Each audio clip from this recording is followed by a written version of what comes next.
Good morning, ladies and gentlemen, and welcome to the Coffee with Craig show. We'll be talking about commercial real estate in Central and Eastern Europe. So good morning, ladies and gentlemen, and welcome to this special HR edition of the Coffee with Craig show. I'm here with Mark Twomey, president and founder of Tara Consulting. Mark, welcome and Happy New Year. Welcome to you. Yeah, welcome back, 2024. Yeah, good to see you. Yeah, it's been a while since I've been here, so it's been quite an adventurous year. Yeah, it's been a few months. It's been a few months, and last time I talked to you, you said things were going better than ever, and a lot of new companies hiring, and new companies coming onto the market, hiring some country directors and investment specialists and people like that. But let's do kind of like a wrap-up of 2023. Sure, yeah, How did you see the year? And then maybe we'll talk a little bit about what you think is going to happen in 2024. 2023. I was thinking about this on the way over here, and the adjective I would use to describe 2023 would be strange. So, it was a strange year. All right. Okay. I remember thinking about, at this time last year, so January 2023, I was thinking, trying to look into my crystal ball and trying to see, okay, how will this year unfold? Right. And I really wasn't optimistic about it. When you look at everything that was going on, obviously inflation was crazy. We had the war going on. There was political turmoil. It was election year. There was so much stuff going on. And the real estate market then as well, there were little or no transactions happening. Sure. Development had slowed down. So all of this combined didn't produce a very positive outlook for the year. Right. So I was genuinely kind of concerned for the year. And what happened as the year unfolded, what happened is a lot of the things that I expected to happen didn't happen, or at least until the end of the year. And a lot of the things that I didn't expect to happen did happen. So it was just completely upside down. Yeah, exactly. Like, for example, at the beginning of the year, I thought, okay, the market has contracted. Companies have to respond. There will probably be some layoffs. Honestly, we didn't see that.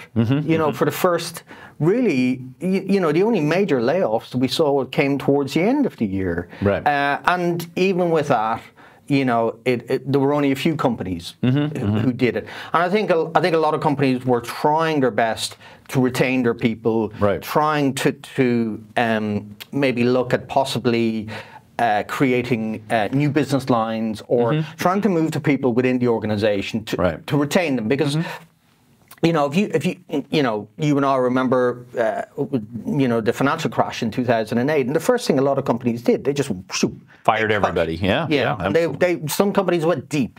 Some companies went 50% cuts.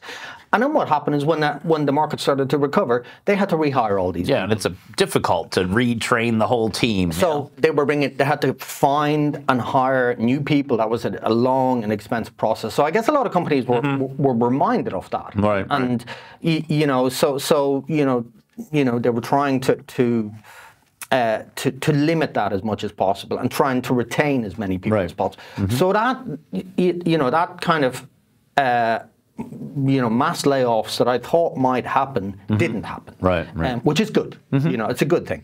Then the other thing that we looked at, and we were saying, okay, well, the political environment, the geopolitical environment are making it difficult for investors to come in, particularly from Asia, from the US, from Western Europe. They're looking at Poland, and particularly Asian investors. They look at a map of Europe. They see Poland. They see Ukraine. There's a war going on there. There's a big red flag. Looks very close. Yeah. We're not going there. So, a lot of investment tailed off, and I think anybody in the transaction advisory sector felt that. We watched that, and a lot of the, I suppose, traditional investors that have been here long term, or institutional investors, they all backed out of the market. I mean, I talked to them. A lot of them seem like they're doing more in Italy, Spain, Portugal, but these are countries that could go bankrupt as well. But I guess from an investment point of view, it's still well, they're good safer. value. Yeah, they're definitely good value add countries, and they're good opportunistics. So with these guys kind of backing out of the market, what we found was that it created a sort of vacuum, an investment vacuum, and that vacuum was kind of quickly filled by, I suppose, regional players. And I mean regional, I mean, you know, the Czechs, the Slovaks, the Hungarians, and there's a lot of private equity real estate funds in these countries that have been able to raise capital through REIT structures and you know, their own kind of fundraising. The problem that they found was that their own home markets were not big enough to satisfy their appetite, so they, you know, they spilled into Poland, and so what we found in 2023 was that we found where a lot of these guys were coming in from Czech, from Hungary, from Slovakia, from other countries. You know, we saw a lot, some Belgian investors come in as well. So you know, not your kind of typical, or not what we've seen. Typical new investors. people, new companies. Yeah, you know? Exactly. So we were fortunate to, you know, to work with these companies and to help them get it set up and hire the first few people and grow the business. So for us, it ended up being, you know, actually, you know, a really, really good year. Yeah, because a lot of new companies, they actually need your service because they don't know who to hire. Right? Yeah. So starting, you know, starting the year very pessimistically, you know, we ended up at the end of 2023 with a record year for us in terms of number of people hired, revenue for us as well. So I was absolutely flabbergasted by that result because I did not expect that. And so that's what I mean. It was a strange year. A lot of unexpected things happened, and I couldn't have predicted that year at all. Yeah, we noticed it too, especially with this investment awards that we do, where, you know, I was even just worried, are we going to get any deals? And actually we had more deals than ever, but they were in this sort of 40 to 60 million range. Yeah. And we had, I think, 25 or 30 nominations, which probably in the good years we have 6. Yeah. But then, you know, the mega or the bigger size ones were not existing so much this last year. Yeah. But the smaller ones, which was probably what these regional guys were like kind of entry level buying into. Yeah. And I noticed they were popping up, and new names. Probably most of those guys were hired by you. You know, and then some of them. Yeah. So it was a strange year, but you know, as I said, thankfully, well, for us at least, I know not everybody can say the same. For us at least, it was a very positive year. Yeah, very positive. So what about I mean, now, I would say now, meaning even this week, really, are you starting to get calls in where people are back from holiday and like, hey, we're looking to expand? Or is it more, we came back from holiday and found out we don't have a job? Or what do you see the mood now after shortly after the vacation? Yeah.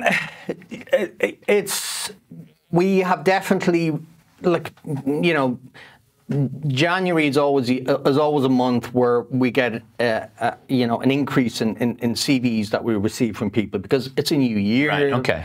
People say this is the year I'm going to. They've updated them. Yeah. And so that's you know, normal. On top of that, then we've had you know, an extra bump of CVs from people who were let go from at the end of the year. November, December. Yeah, exactly. So they had the Christmas holidays, and so there's definitely more people coming to the market. But that's good as well, you know, because it's good for us. Yeah, it's good for you. Yeah, absolutely. You know, because there was a point when it was really, really difficult to find people. Right. You know, I would say at least in Warsaw.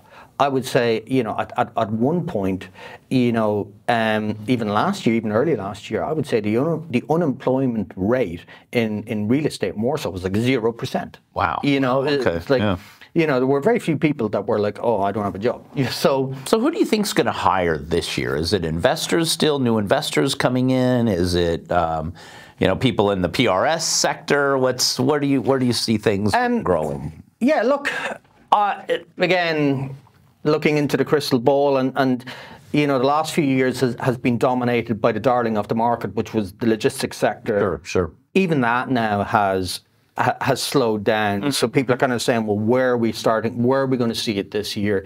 It's really hard to say. There's been a lot of activity from the living sector, right, which is growing as well. There's a lot more demand for student accommodation, sure, rental accommodation.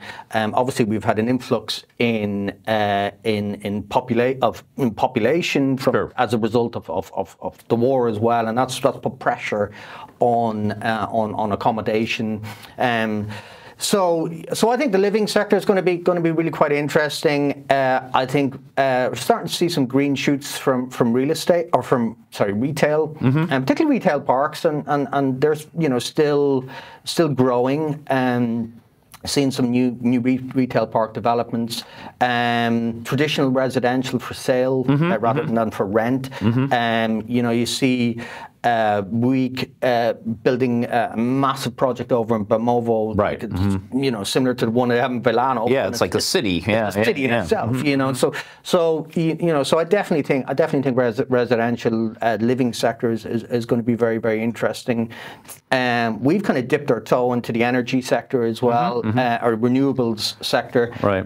Which was it wasn't entirely by design, but wasn't entirely by accident either. But some of the real estate funds that we had worked with over the years have said, hey, look, we have a sister fund that's doing renewables projects. Can you help with it? Right. So that was kind of new for us. So that's something that we're kind of developing in as well, and that's an interesting sector. And you're kind of starting to see the tie-in between real estate and renewables then as well. Absolutely. Well, a lot of the same people are. I mean, a lot of the guys that were developing 5 years ago are still developing. They're just developing wind farms and solar parks. Look, a lot of the process is the same. You have to identify, a potential opportunity. You have to transact it. You have to manage it. Or get it rezoned and development. You have to build it. You have to manage it. So a lot of the principles are the same. Right. Therefore, a lot of people, and obviously that market is still relatively new in Poland. So there's not a lot of experienced people with that here. Yeah. With that experience, so taking people from real estate into renewables actually makes sense. So, yeah. Because even the energy guys, they need the real estate guys. Yeah. And it seems like the main difference is just getting hooked up to the grid, making sure you've got a. Whenever I talk to a lot of real estate people that are working in renewables now, and they just said, they take one look at it, and if it's close to the grid or big enough that fits in, that's one of the key elements. And if they see they can't get hooked up to the grid, it doesn't matter. Right? Well, that's a big issue, and I think only 20% of projects in Poland at the moment are being hooked up to the grid, and it's a bigger European problem, because the European grid is 40% of the European grid is over 40 years of age. Yeah. The European Commission has said that they need to invest over 500 billion euro just to get the grid updated. Right. Between now and 2050. To accept the power in. Exactly. So that's a massive investment between now and 2050. So right. Even a few of the projects we talked to in Poland, they just said if we plugged into the grid, it would blow up everything. It's like a big cable into a tiny. Well, little... the whole that then creates the whole storage sector as well. So the whole battery storage, which is a whole sector in itself as well. So we got to wrap it up. But 2024. Another record year for Tara Consulting, or I would like to think so. I hope so. But we just take things as they come right now. And look, I think one final thing to say is at least the political environment is the political outlook is more positive. Right. For investors who are looking to come into Poland. So I think that's one thing that's going to work in our favor for this year, right? And obviously, if we can get, if more investors can come in and their risk analysis is a little bit more open to it. Right. Well, then hopefully. Yeah. I mean, I noticed too, the Western Europeans, and especially German investors and bankers, seem to be a little happier now. Yeah. that they're of the new political situation. At least there's some hope they'll be welcomed, let's say. Yeah, so we'll see. Well, Mark, very good to see you. Mark Twomey from Tara Consulting, and talking about 2023, looking at 2024. We hope to see you on a monthly basis now. Yeah, we'll try and get over here. Talking about people changing in the market. Everyone's interested in that. Yeah. And thank you all for watching this special HR edition of the Coffee with Craig show to kick off 2024 and wrap up 2023. So enjoy the day, and we'll see you with the news. Click here to subscribe to the Coffee with Craig show, and don't forget to share it with your friends.